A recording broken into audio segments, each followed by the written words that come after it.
जहां आप देखेंगे कि किस तरह से हमारे नए समाज में लोग अपने माता पिता को वृद्धाश्रम छोड़ देते हैं और वह कैसे झूठी उम्मीदों पर अपना सारा जीवन वृद्धाश्रम में व्यतीत कर देते हैं। तो आओ इस नाटक के माध्यम से आज के इस बदलते समाज की काली सच्चाई को देखें और कुछ सीखें। अरे माँ, सिर्फ 5-6 दिन की तो बात है। घर का काम सेट होते ही मैं तुम्हें लेने आ जाऊंगा। ठीक है बेटा, अपना ख्याल रखिए। ठीक है, मैं अभी चलता हूँ।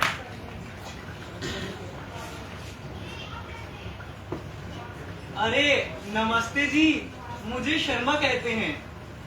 नमस्ते जी, मेरा नाम शारदा है। मैं बस यहाँ 7-8 दिन के लिए रहने आई हूँ। वो क्या है ना जी, बेटा घर की शिफ्टिंग में लगा हुआ है, तो मेरी देखभाल के लिए कोई नहीं था। अच्छा, तो क्या करता है आपका बेटा? बहुत बड़ी कंपनी में काम करता है जी।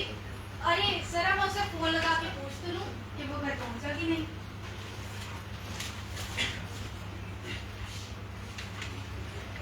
हेलो। हेलो, हाँ बेटा। हाँ माँ, मैं अभी ड्राइव कर रहा हूँ, बाद में फोन करता हूँ। नहीं नहीं बेटा, तुझे सिर्फ ये पूछना था कि तू घर पहुंचा कि नहीं। अरे माँ, मैंने कहा ना मैं बाद में फोन करता हूँ।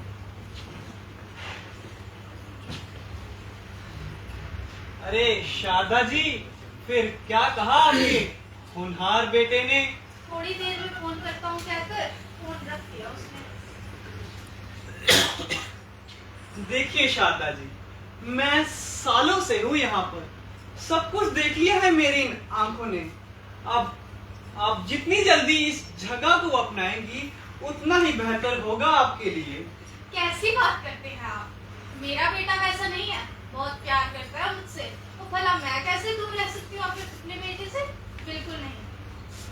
वैसे ये जगह इतनी भी बुरी नहीं है शारदा जी, शांति है, सुकून भी है, समय पर खाना भी मिल जाता है, कुछ अच्छे दोस्त बन जाते हैं, और क्या चाहिए।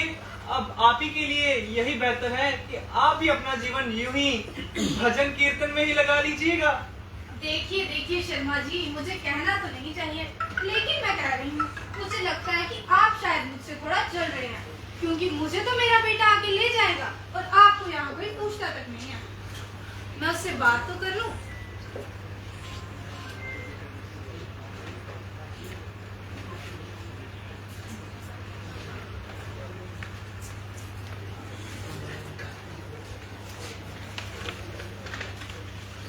अरे अरे रहने दीजिए शारदा जी, वो नहीं उठाएगा।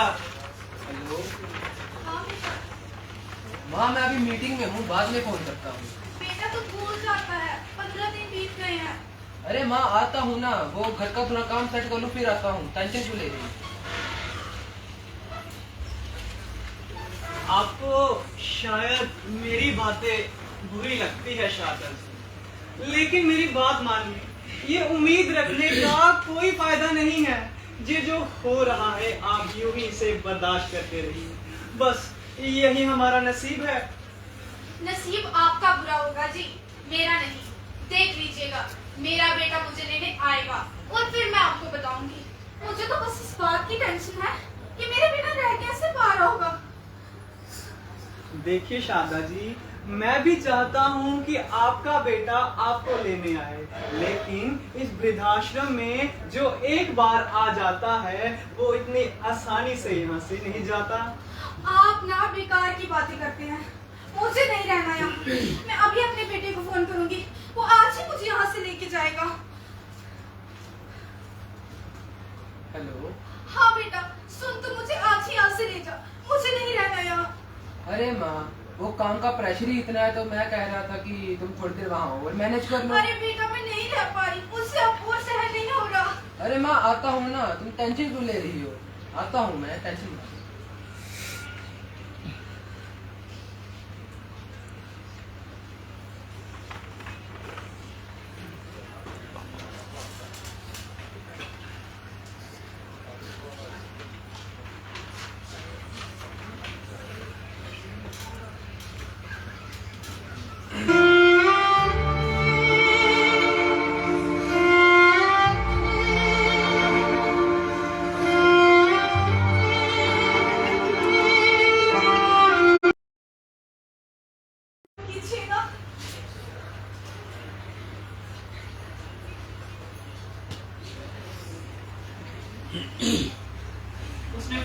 उठाया शारदा जी। एक बार फिर ट्राई कीजिएगा।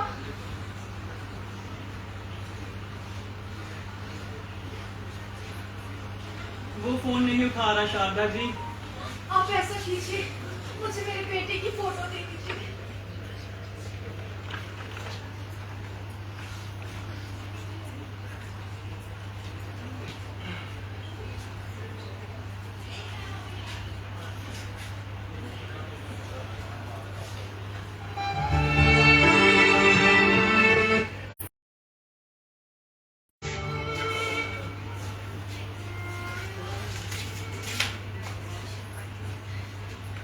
उसने फोन नहीं उठाया शारदा जी।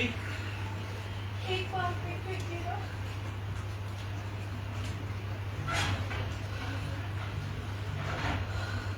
फोन कट गया शारदा जी। शारदा जी, शारदा जी, शारदा जी, शारदा जी, ये पहली बार नहीं हुआ है मेरे साथ। शारदा जी पहली नहीं थी जिन्होंने मेरे सामने अपना दम तोड़ दिया। ना जाने क्यों उन्होंने इतनी उम्मीदें पाल रखी थी। उम्मीदों से सिर्फ दर्द मिलता है, ना कि खुशियां। छी, ना जाने क्यों बच्चे हमें हर रोज यहाँ मरने के लिए छोड़ाते हैं। अरे कोई तो है जो शारदा जी के बेटे को बुला कर लाए और उनसे कहे अगर तुम्हारा 1 हफ्ता हो गया तो ले जाए अपनी अमानत, ले जाए अपनी माँ को यहाँ से।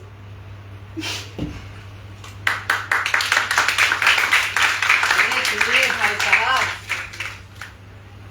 लो, एक गया नहीं और दूसरा आ गया। अरे नहीं भाई साहब, मैं तो बस यहाँ 7-8 दिन के लिए ही आया। शारदा जी भी खुश यूं ही कहा करती थी, मैं भी यहाँ सिर्फ 7-8 दिन के लिए रहने आई हूँ। लेकिन यही बातें कहते कहते वो भी यहाँ से चल बसी।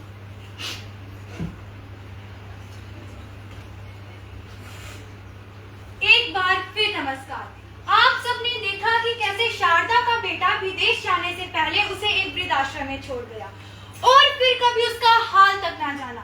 आपने देखा कि कैसे शारदा ने इसी एक उम्मीद पर अपना सारा जीवन वृद्धाश्रम में व्यतीत कर दिया कि उसको कुछ दिनों व्यतीत कर दिया कि एक दिन उसका बेटा आएगा और उसे वहां से ले जाएगा। मगर उसका बेटा अपनी तरक्की के पीछे भागता हुआ अपनी माँ तक को नकार देता है। वैसे ही एक और वृद्ध इसी उम्मीद में वृद्धाश्रम में आता है कि उसको कुछ दिनों के लिए ही वहां रहना है। मगर हमको मालूम है कि उसका हाल भी शारदा के जैसा ही होने वाला है।